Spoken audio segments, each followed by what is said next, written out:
My message today is nothing new under the sun, life. And I got a whole lot down. I'm going to skip a whole lot of it. I'm just going to, in fact, if you will bear with me, I probably will just read a very few verses on the first slide and then point out some things. But, you know, our world is corrupt. Last week we talked about how history repeats itself, and that's why I said nothing's new under the sun. History over and over and over repeats itself. Today we're going to talk about life. Life as God sees it. I believe that one of God's gifts to us beyond salvation, and this is me personally, and I know some of you agree, some of you may not, but it's your children and your grandest children. I don't call my grandchildren grandchildren, I call them my grandest children, because they are so special. And for the ones that hadn't heard yet, I got number 14 yesterday, or Friday night. And I am so blessed. I take an unpopular stand. I believe every life is precious. It doesn't matter if they're handicapped. It doesn't matter if it was somebody out of a rape. I believe every life is precious. I do not believe at all in abortion. And that's unpopular. That's unpopular even in religious circles. I can remember when I was at a church 35 years ago, that denominational as a whole said that rape or abortion was wrong except for in incest, is that right? Incest and rape. I challenged it. Because if a baby is viable at conception, there's no reason, I believe, to abort that baby. And I was in a large church, okay? I just cannot understand abortion. First thing I wrote here was thank you, Nancy. I'd already told her when she sat down. When Nancy first became the Cookeville, the crisis pregnancy clinic director, I was the first male trained to be a counselor. She never used me, but I went through the training. In fact, I was the only one in the class. And I can remember well how the speaker that spoke that day spoke of a young lady, I believe was from Texas, that her mother was raped, and the mother chose life, and that little girl was either running a ministry in Texas.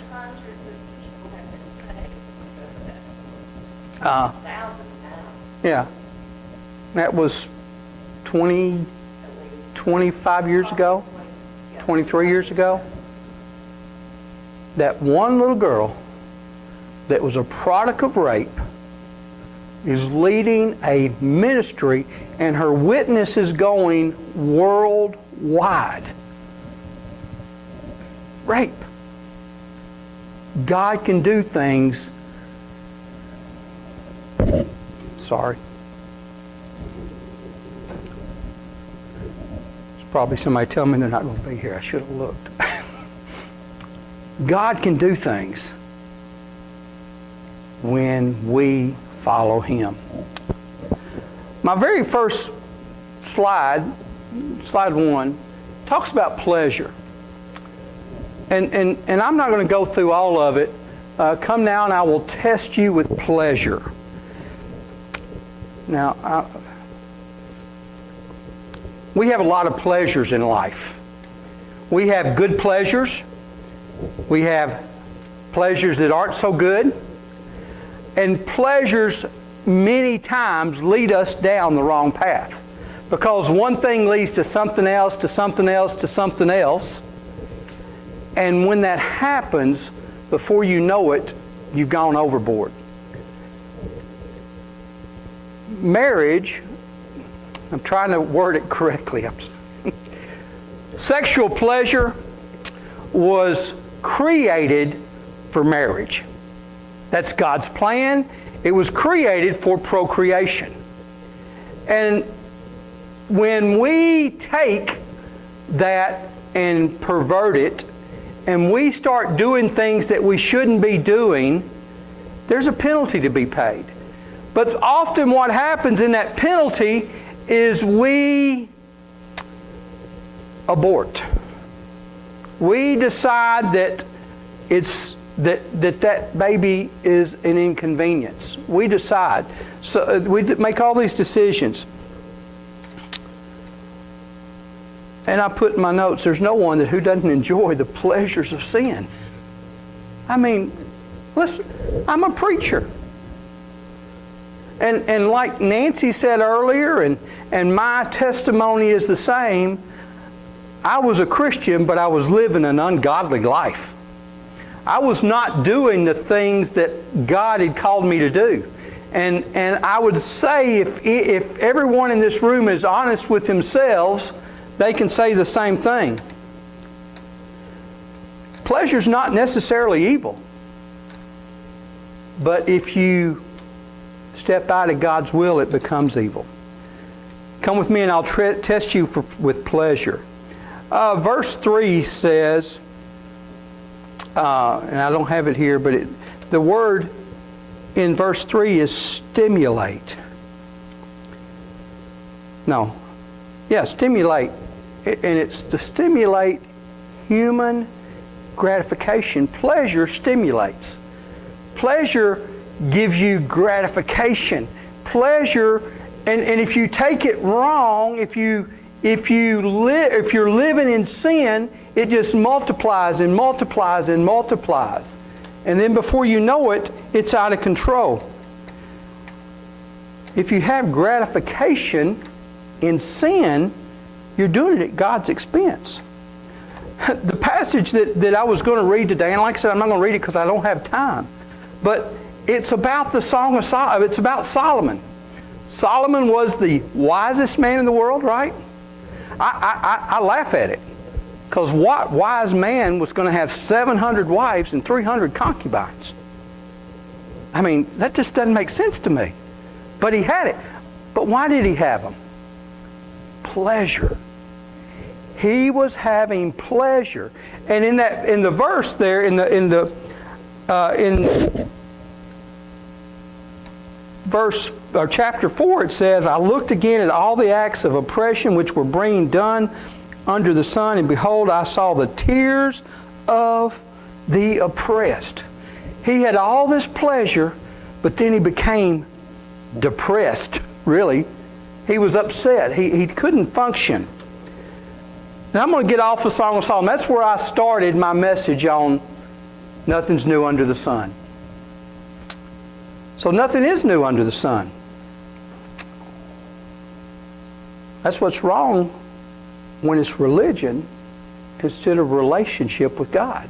You know, in the church, we decide that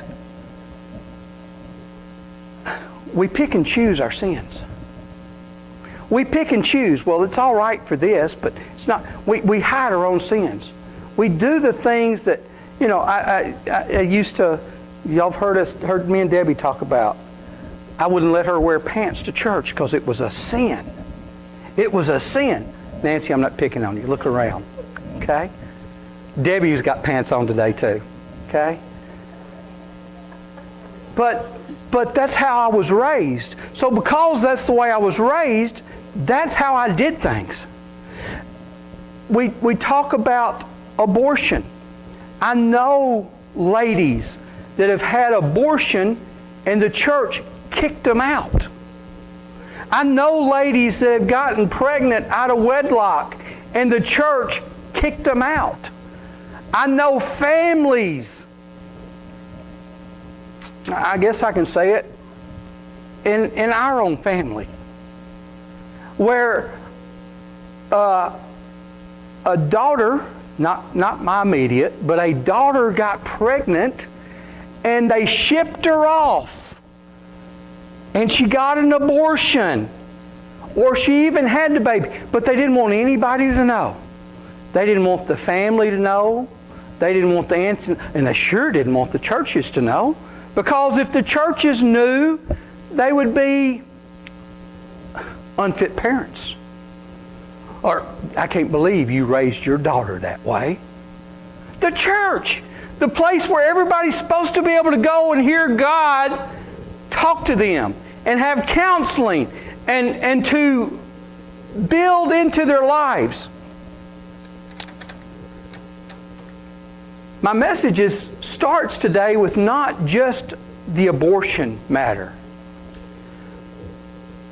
but in the Old Testament had baby sacrifice over and over and over. It wasn't the Christians doing it, but it was in a way the same thing as what we are trying to do today in the United States of America. We have a baby that's born, and if we don't like the way it looks, we don't like it's a boy, we don't like it's a girl, we don't like that it's got 6 toes instead of 5. We had 6-toer in our family.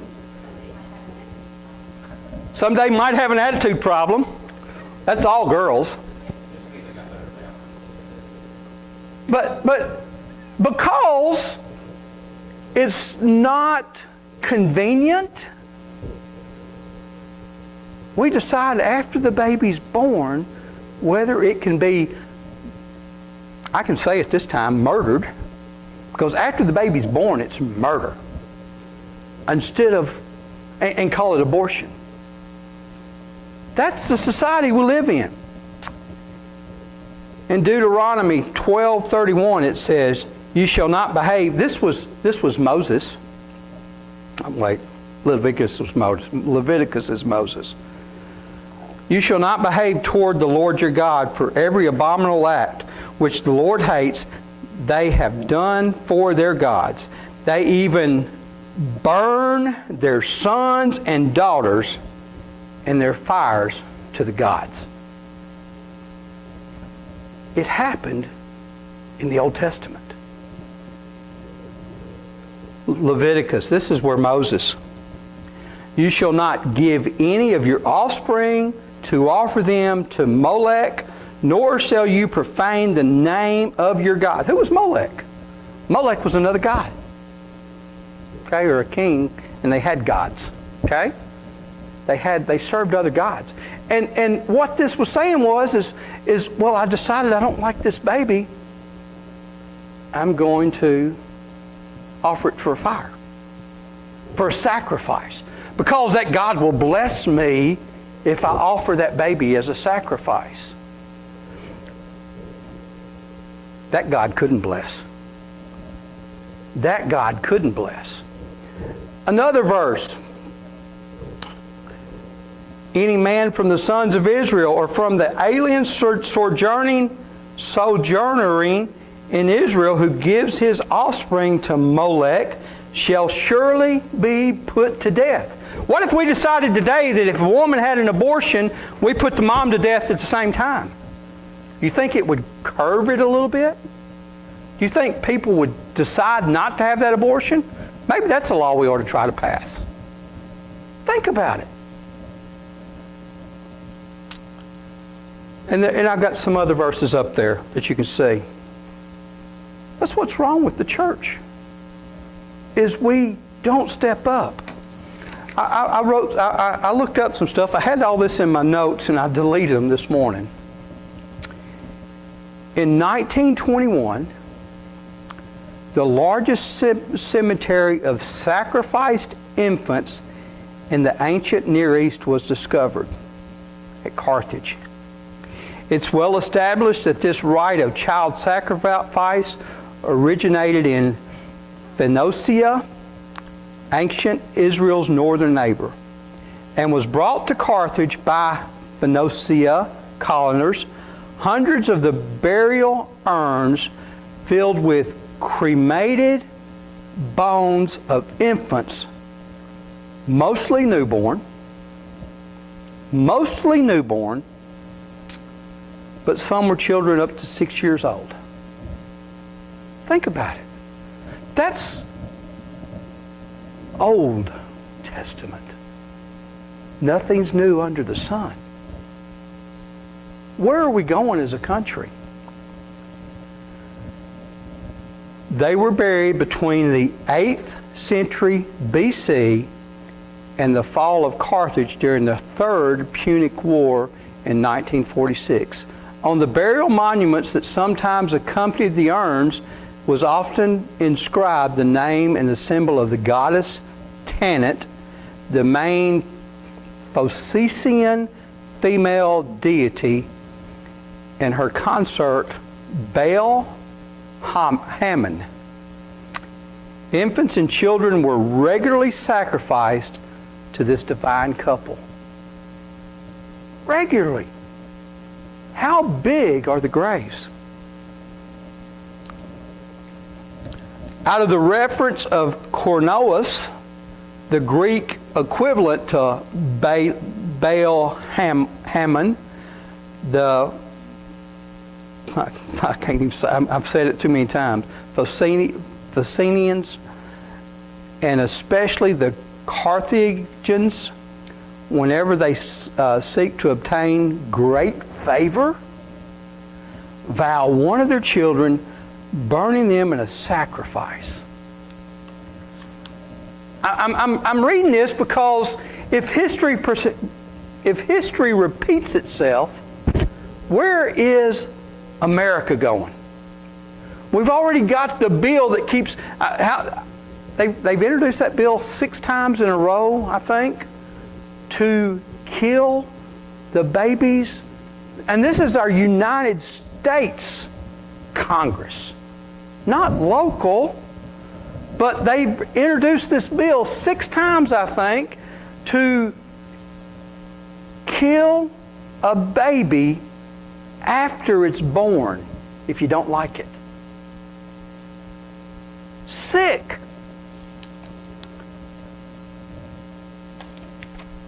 Two inscriptions at Carthage even show occasionally the parents would sacrifice a defective child with Down syndrome, a child that was born without an arm, a child that you just put your own thing there. I don't like his eyes. I don't like his color. I don't like the color of his hair. Why? Because we're trying to create this perfect human being. God gives us perfect human beings. He gives us what we need. He gives us what we need to nurture and to raise. Occasionally, parents would sacrifice their defective child to later receive a healthy one. Where are we at?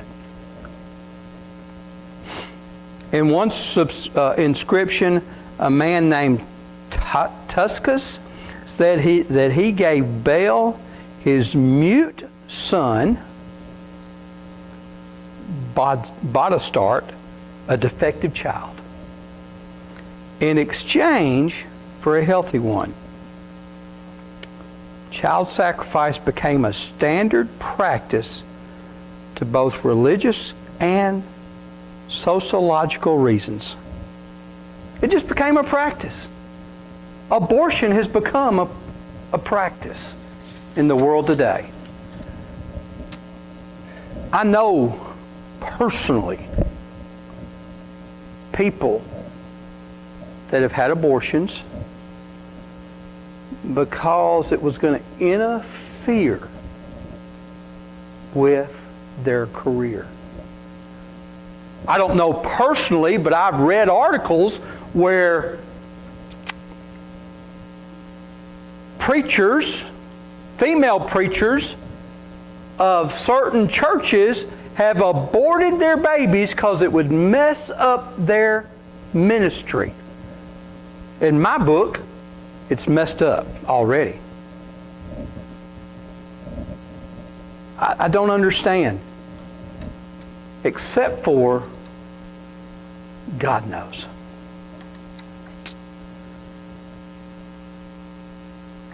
I wrote here, I know it's sacrifice. But what are we trying to put right through Congress today? Next slide, I think. Oh, you're there. Okay. And I already read some of this because, like I said, I lost my notes. But it's not just confined to one place. It's going nationwide or worldwide now. Abortion or child sacrifice is going nationwide. Moses addressed it in Leviticus. We don't live for ourselves, but we're not, or at least we're not supposed to. We're supposed to be living to glorify God. We live for God. Yet in the me generation, many times it's all about me. Why would people have an abortion? Convenience. Why would, or I don't want it to mess up my life. I can say, and Nancy said she had to, and I'm not picking on you. You know that. But she had two because it was inconvenient. One, you were still in college. I don't know if you were still in college the second time or not. Okay? But it was inconvenient. It wasn't time. It wasn't, she wasn't married. She had to face her mother who was a Christian. And that's another problem in our world. When things happen that go wrong, the very place they're supposed to go for love and compassion and understanding, we turn on them. We turn on the people. We decide, well, that's such an embarrassment. I don't want that in my life. I might have to explain myself. I might have to explain it. And I'll say something that I've never said before in regards to my kids. I had a daughter, 16 years old. Okay? Her boyfriend was 15 years old. I let my guard down because she was dating the preacher's son. Okay? One day we're called into the church office.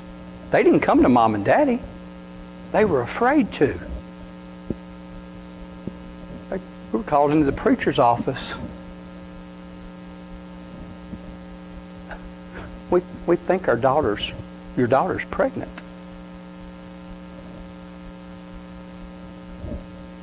I didn't react badly. I didn't beat the guy up. I didn't beat the preachers up. I loved my daughter. But you know the first thing that came to my mind when I left that meeting? What will my parents say? That should have never entered my mind. She wasn't.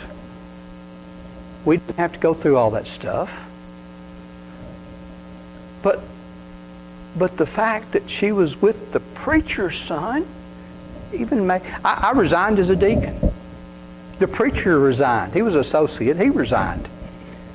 And the loving congregation that we had, the loving deacon board that we had, and the loving pastor that we had would not accept either one of our resignations. Because what they said was, it can happen to us. They said, you don't know what our family's going through. We wish that's all our family had to face, was one of our deacons said. We wish that's all we had to face. But if you have that today in the average church, they're blackballed. They're kicked out. They're not loved. We have to love in every situation. Christ died for us. We might have life abundantly. That life abundantly is taking care of some of that stuff. He died on the cross for us. Why did He die? For sin. He died for sin. And there's not anybody in this room that doesn't sin. We all have sin in our life. Some of it is habitual. Think about it.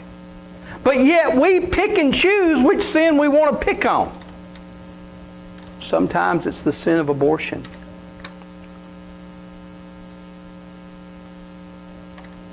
I read a story recently about an unsaved girl and a saved girl contemplating abortion.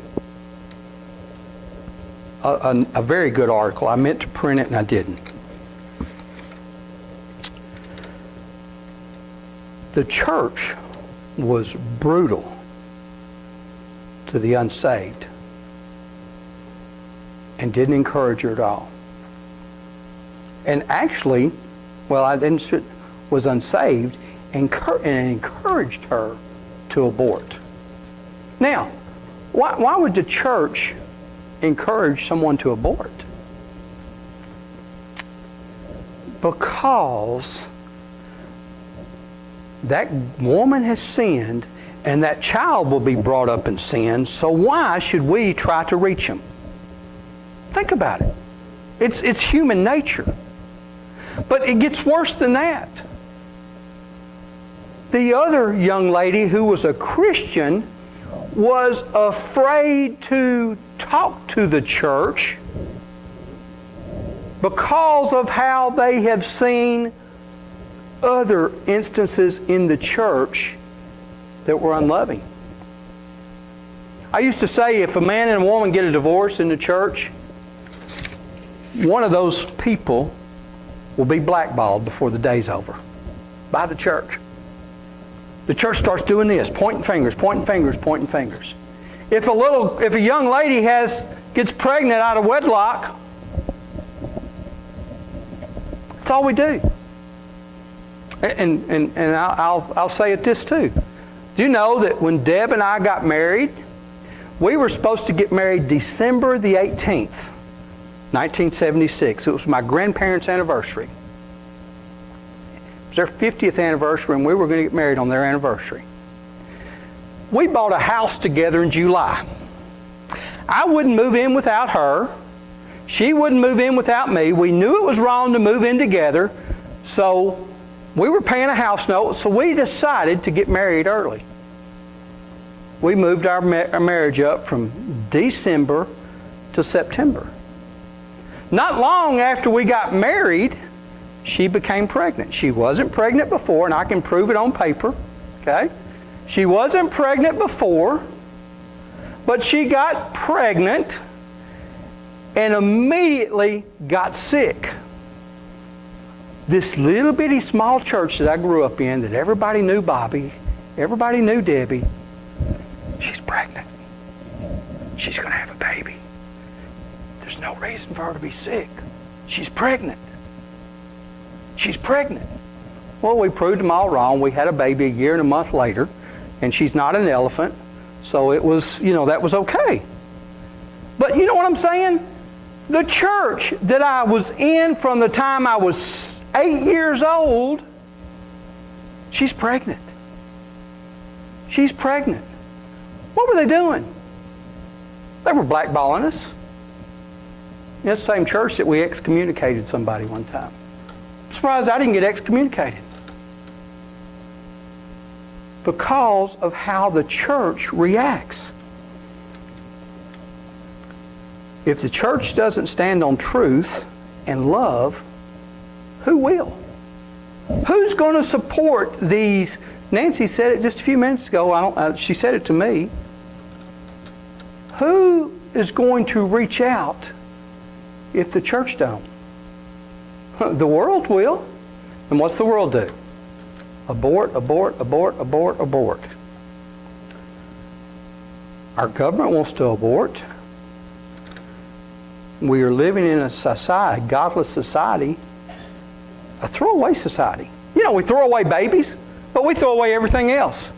We want instant gratification and we want to throw it away as soon as we get tired of it. Think about it.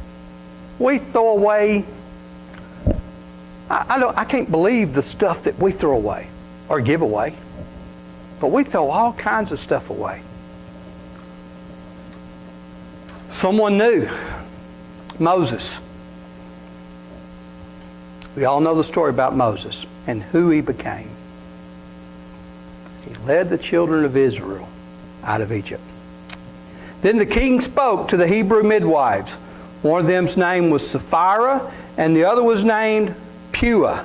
And he said, when you are helping the Hebrew women to give birth and see them upon the birth stool, if it is a son, you shall put him to death.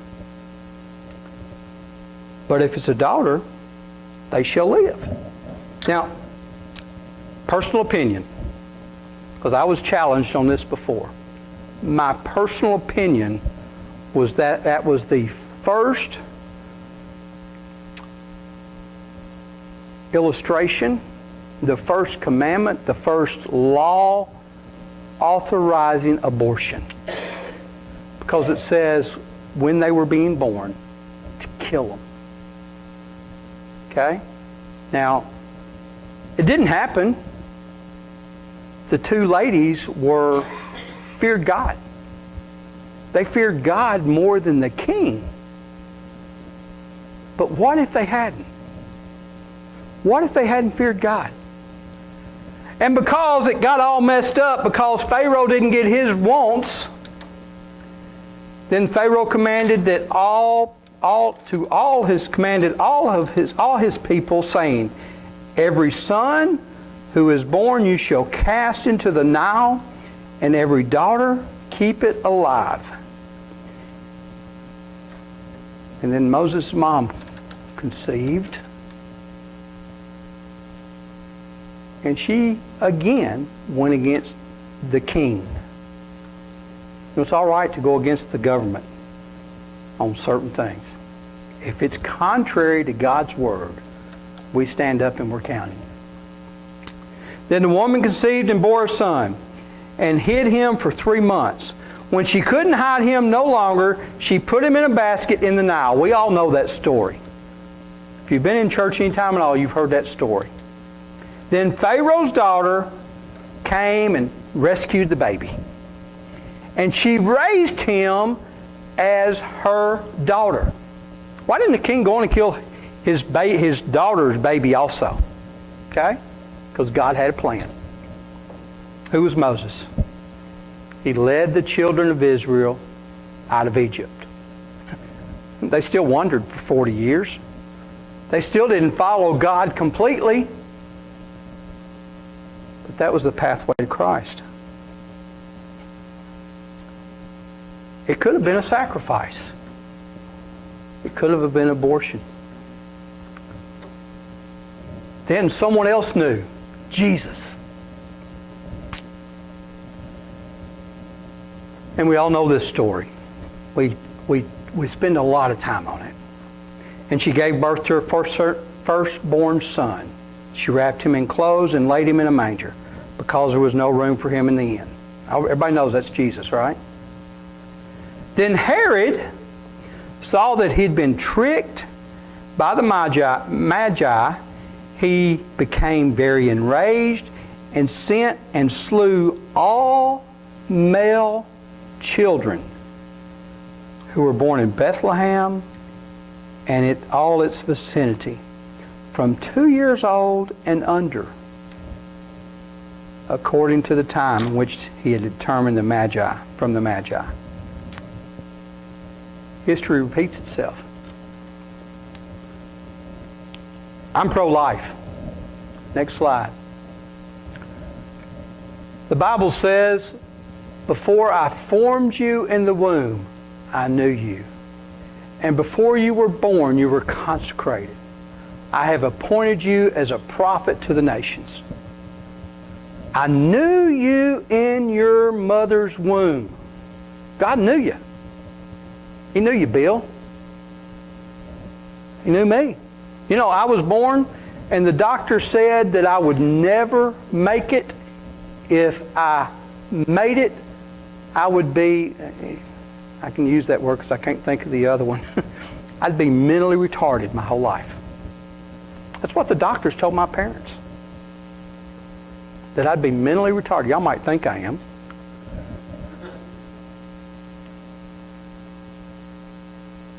I should have been aborted. I should have been killed.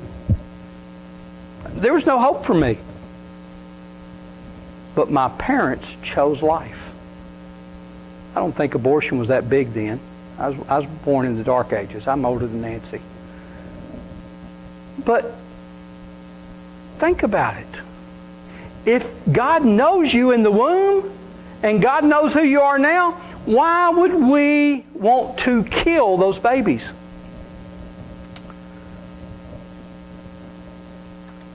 Next verse, and now the Lord says, He who formed me in the womb to be His servant. That's Isaiah. As you do not know the path or the wind or how the body is formed in the mother's womb, so you cannot understand the work of God, the maker of all things. For you were formed in my inward parts. You wove me together in my mother's womb. I will give thanks to you, for I am fearfully and wonderfully made. My frame was not hid from you when I was formed in secret. Your eyes have not seen my uninformed substance, and in the book where all things are written, the days that were ordained for me, when as yet there was not one of them. The book was written before I was born. The book of life was written before I was born. God has a plan, and we mess it up. I don't think this applies, but it's going out on video, so I'll just say it anyway.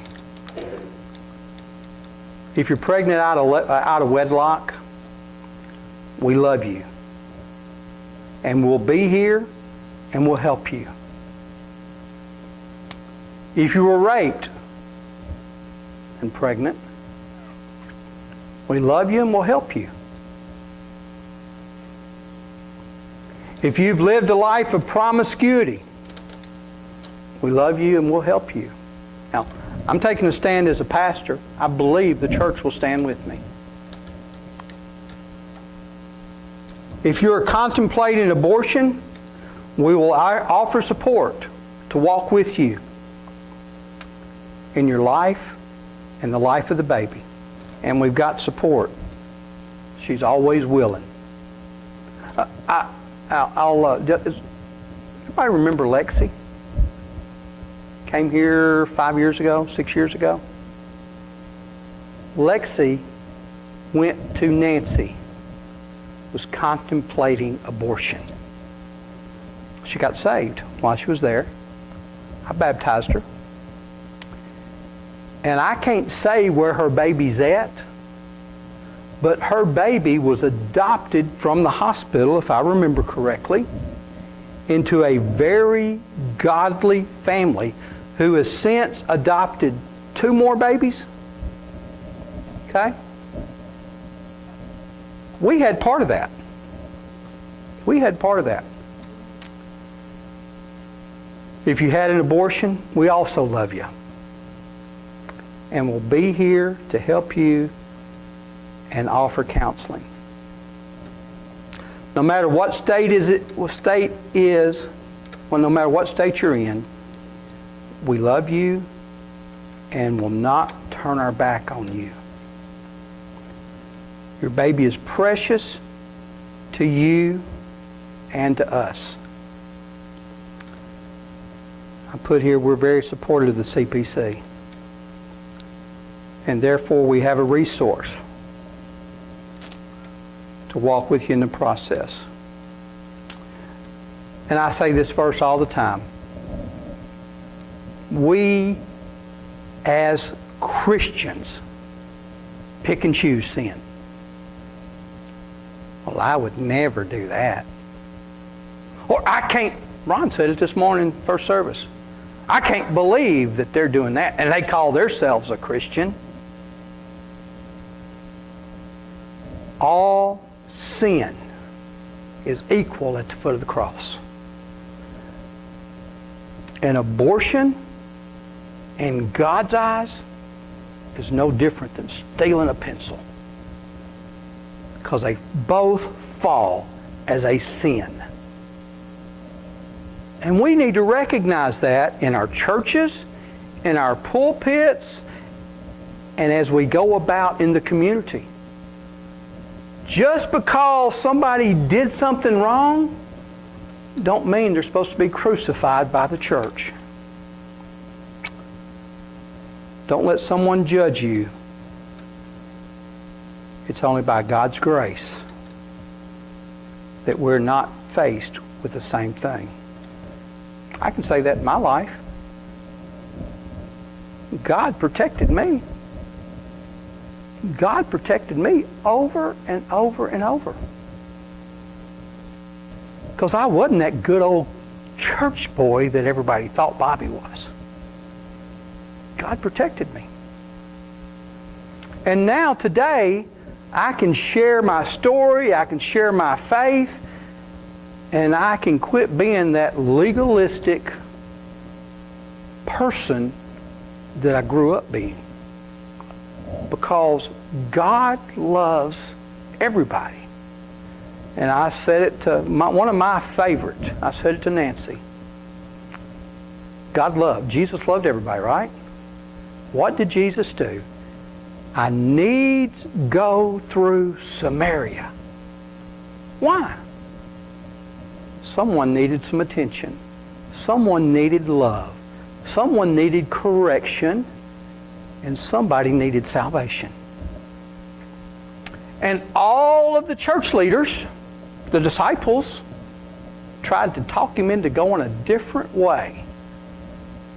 Because it wasn't safe. Because he'd be ridiculed. Because they just didn't recognize travelers real good. Especially Jews.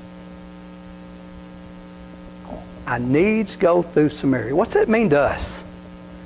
That means that we need to go that extra mile to help someone that's hurting.